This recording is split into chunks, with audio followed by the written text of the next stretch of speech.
Hello and welcome to another review by Cheap Stuff on Amazon.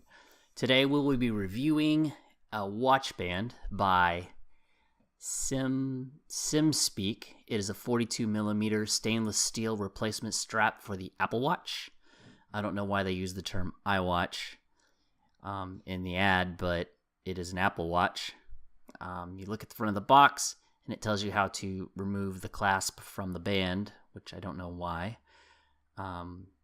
Turn it around, nothing really delimiting on the box. It is made in China, of course, for the price.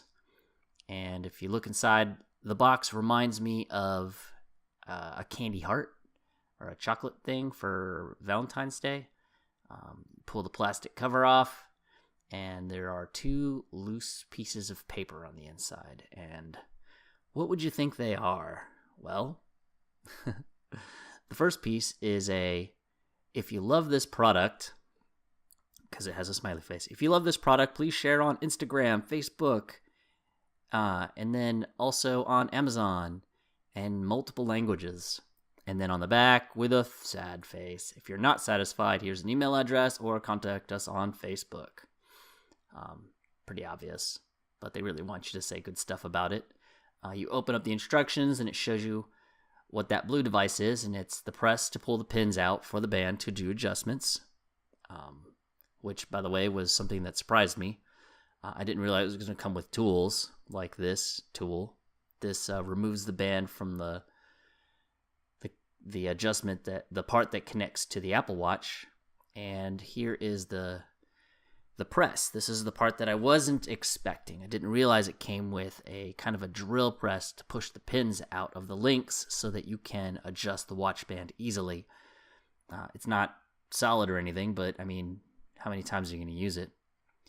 Underneath that was a little Ziploc baggie with some extra parts. What I'm assuming is that the links are for if you get the watch band and it is still too small. Therefore, you would use these extra links to get it to be probably about an inch wider or so. And then an extra pin. I'm assuming the pin is there just in case when you're pulling the pin out, you bend it. Here is the band. The band was a little bit wider than I expected. But I mean, I guess to match the watch, I guess it's the right size. The clasp is a classic metal band linked watch connector, and it is buried in plastic so that you don't get it scratched up.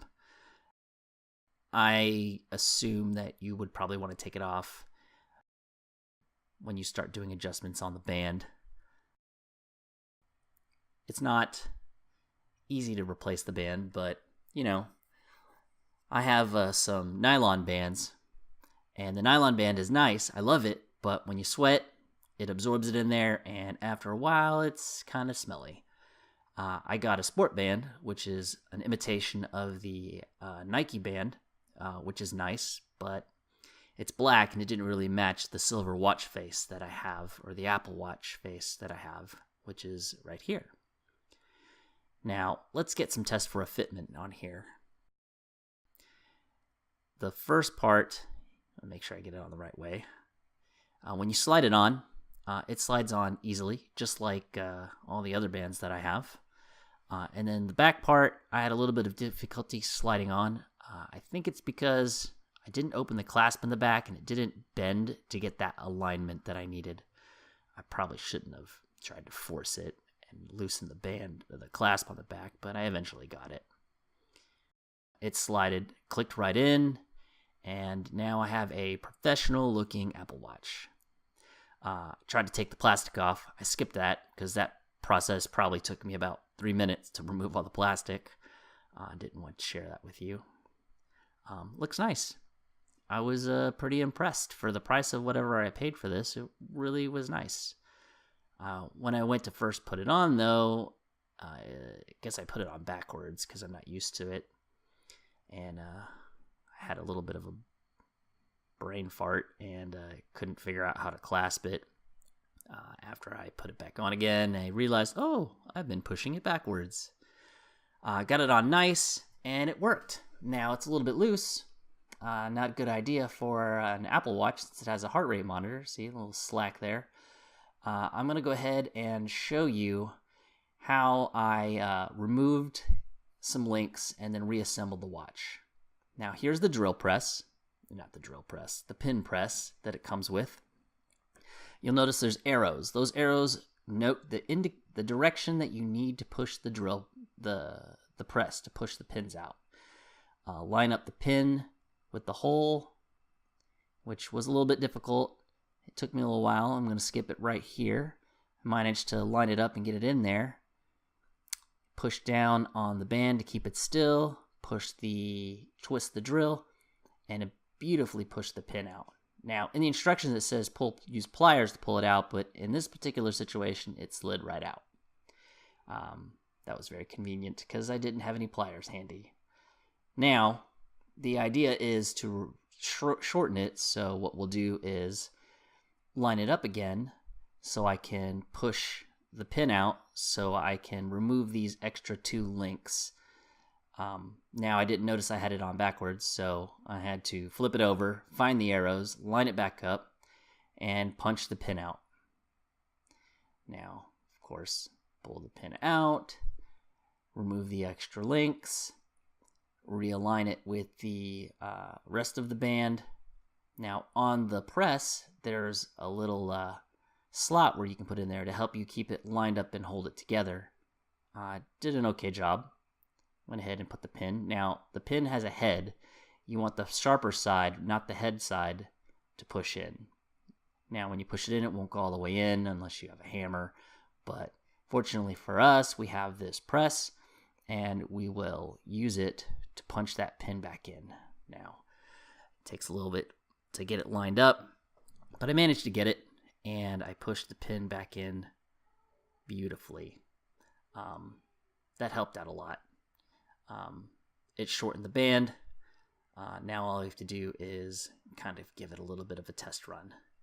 I reattached it, accidentally typed in the password several times and locked my watch, but still, it was still a little bit loose. I want it a little bit tighter so that I can get the heart rate monitor work. Now here is the band itself, a close-up shot to show the arrows, the holes, and where that pin needs to line up. Here is a close-up shot of the clasp itself. The clasp. Good design, stainless steel. Here is a side shot, close-up, of how it connects. It looks good also. The chromish color looked well with the silver. Now I did notice that it was a little bit wider than it needed to be by a very, very small margin, but it's very hard to notice. Well, I just wanted to follow up at the very end of this video. I have several watch bands that I've tried, from nylon to rubber. I've never had an actual, wrong watch. I've never actually had a metal band on my Apple Watch. I do like the design of this. It's nice. It's good. It's stainless steel, so I don't have to worry about rust, I suppose. It does have a very heavy feel to it. I think that I could transform my watch into a more formal occasion now because of this band. I probably won't use it a lot considering I'm a pretty active person, but it's nice to know that I have it there. Well, there you have it, another review by Cheap Stuff on Amazon. If you enjoyed this video, find it informative, or helped you in any way to make any type of decision, there's a link on the description for you to purchase this particular item that I purchased. You could also, if you'd like the video. I don't have a lot of subscribers right now, so you could also subscribe if you'd like to see more of the reviews that I do on this particular YouTube channel. Again, thank you for watching another episode of Cheap Stuff on Amazon. Stay tuned for more and more to come. Thank you.